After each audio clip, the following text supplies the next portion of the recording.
پہلے تو میں نے مسلمانوں کے اخلاق سنے تھے، اب تو میں نے دیکھ بھی لیے، پر یہ بتا جب 12,000 آیا تھا جان کیوں نہیں چھڑائی؟ تو حضرت چارہ کاٹتے کاٹتے رو پڑے، فرمانے لگے تو نہیں نہ جانتا یہ بیٹیاں سانجی ہوتی ہیں، پتہ نہیں نا؟ میرے رسول پاک نے تو حاتم تائی کی بیٹی کے سر پہ کپڑا رکھ کے کہا تھا بیٹیاں برابر ہوتی ہیں، تو یہ نہیں پتا جب اس کی 6 بیٹیوں کی شادی ہوئی ہے میرے اندر روحانیت کتنی بڑی ہے۔ فرمایا پھر 12,000 آیا ہے تو 2-4 بچیاں پھر گئی ہیں، یہ نہیں پتا میں اندر سے راضی کتنا ہوں، میں تیری نوکری کرتا رہوں گا، پتہ نہیں اللہ کتنی بیٹیوں کو بیاہ دے گا۔ اتنا رویا وہ عیسائی کے پیروں میں بیٹھ گیا، کہنے لگا بابا میں نے تیری مخالفت کی ہے پر تیرے قریب آ کے پتہ چلا ہے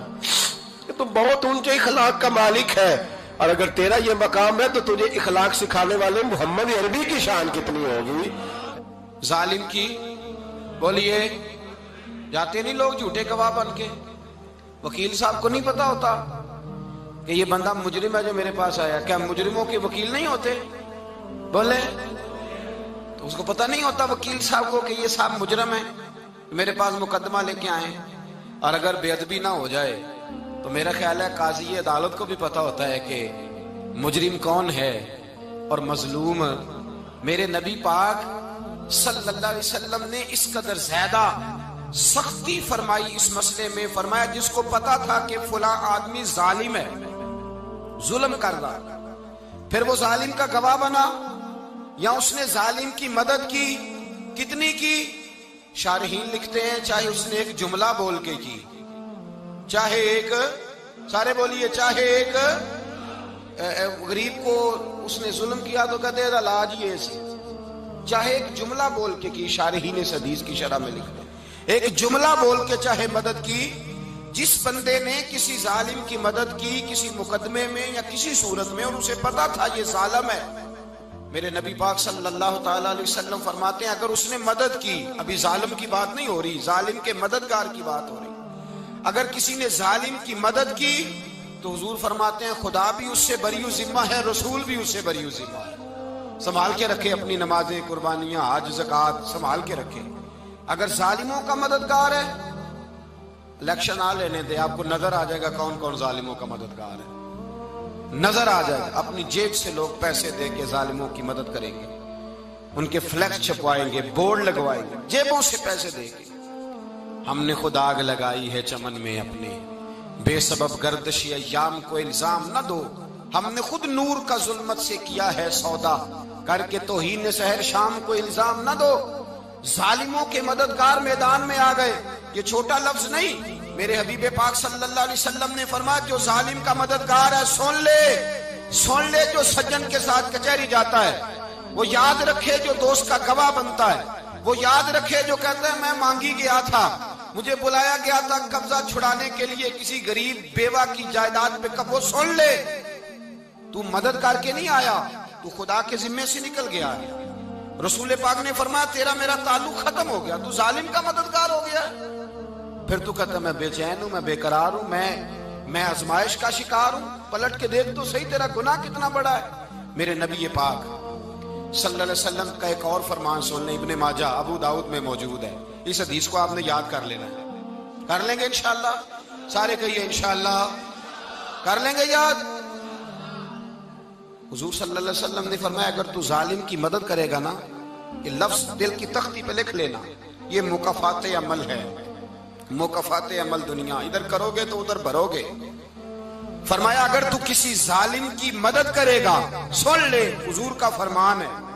اگر تو ابن ماجہ ابو داؤد سیاہ میں موجود ہے، فرمایا اگر تو کسی ظالم کی مدد کرے گا تو رب تعالیٰ مرنے سے پہلے پہلے تیرے اوپر بھی ظالم کو مسلط کر دے گا،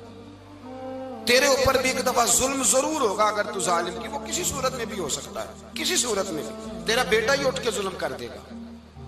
تو الجھ جائے گا،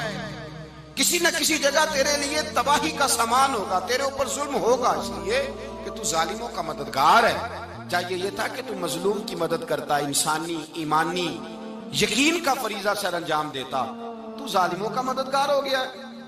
ٹٹول کے دیکھ لیں، رزلٹ نکال کے دیکھ لیں، ہمارے زمانے میں ظالموں کے مددگار زیادہ ہیں، اتنی لمبی زبانیں نکال کے ظالموں کی مدد کرتے ہیں،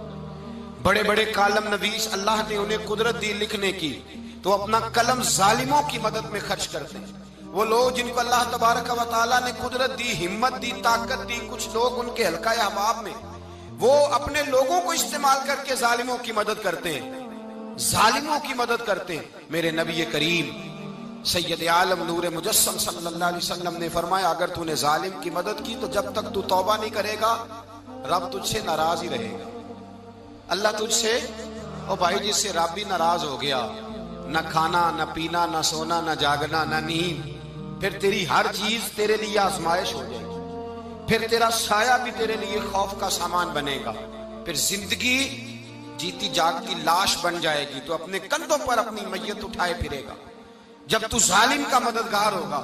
اور نبی پاک صلی اللہ علیہ وسلم نے فرمایا ظالموں کا مددگار بھی ظالم ہوتا ہے، ظالموں کا مددگار بھی، سارے بولے ظالموں کا مددگار بھی نہیں، کو نہیں، آپ سارے نہیں بولے، ایک دفعہ بولے ظالموں کا مددگار بھی، پکی بات ہے، ظالموں کا مددگار بھی۔ اللہ اکبر، جس کا یارانہ ہو، جس کا دوستانہ ہو، جو کہے میں نے نا اس کو اوکھے ویلے کے لیے ظالم کو یاد رکھا ہوا ہے۔ کبھی مشکل میں رکھے نہیں ہوئے لوگوں نے ظالم دوست، کہتے میں نے رکھے ہوئے ہیں، بلکہ ہمارے دیہات میں تو کہتے ہیں میں نے بازو بنائے ہوئے ہیں۔ کس کو بازو بنا لیا؟ ظالم بھی کبھی بازو ہوتا ہے، جو ظلم کی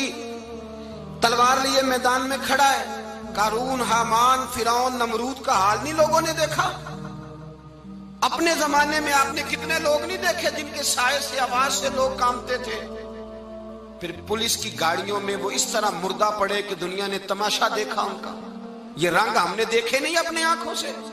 فرمایا ظالم کا مددگار بھی، جو کار میں بٹھا کے لے کے گیا وہ بھی ظالم، جس نے چائے پلائی وہ بھی، جس شخص نے کھانا کھلایا وہ بھی، جو کچہری تک ساتھ گیا وہ بھی، جس نے فلیکس کے نیچے بڑے شرابی کے نیچے چھوٹی اپنی فوٹو لگائی وہ بھی، جو ووٹ کی پرچی ڈالنے گیا وہ بھی۔ کہہ دینا باہر نکل کے کہ حضرت صاحب نے سیاسی تقریر کی ہے، کہہ دینا، پر بات تو سچی ہے نا۔ خو کرے ہم تو سے تھوڑا سا گلا بھی سن لے، خو کرے ہم تو سے تھوڑا سا بھی گلا۔ امام مالک کے پاس ایک بندہ آیا، اس نے کہا حضور میں درزی ہوں، ایک ظالم بادشاہ مجھ سے کپڑے سلواتا ہے، میں تو ظالموں کا مددگار نہیں نا۔ ایک ظالم بادشاہ مجھ سے، حضور میں تو مددگار نہیں نا ظالموں کا، جو فرمایا ظالموں کا مددگار بھی ظالم ہوتا ہے، تو کپڑے لے کے آتا ہے میں سی کے دے دیتا ہوں، ذمہ داری نہیں۔ یہ ایک آدمی دکاندار ہے، اس سے کوئی بندہ چیز خریدنے آئے گا تو تھوڑی کہے گا میں نے نہیں دینی، تو دے گا۔ کوئی بندہ اگر کسی شخص سے کوئی کام کہتا ہے جو اس کی فیلڈ ہے، اس کا شعبہ ہے، اس کا معاش کا وہ سلسلہ ہے، کہتے ہیں یا رسول اللہ صلی اللہ علیہ وسلم ظالموں کا مددگار بھی ظالم، حضور نے فرما دیا۔ تو امام مالک سے بندے نے مسئلہ پوچھا، دل کی تختی پہ لکھنے والی باتیں ہیں، کہا حضور میں درزی ہوں، ظالم کپڑے سلواتے ہیں، میں تو مددگار نہیں نا۔ امام صاحب کہنے لگے نہیں، مددگار تو وہ ہوگا جو تجھے سوئی دھاگا فراہم کرے گا، تو پورے کپڑے سی کے دیتا ہے، تو خود بہت بڑا ظالم ہے، تو پورے سوٹ سی کے دیتا ہے، تو بہت بڑا ظالم خود ہے۔ مددگار تو وہ ہوگا جو تجھے دھاگا دے گا، جو تجھے بٹن دے گا، جو تجھے نلکی دے گا۔ جو ظالم سے اتنی نفرت ظلم کر کے بندہ ہے،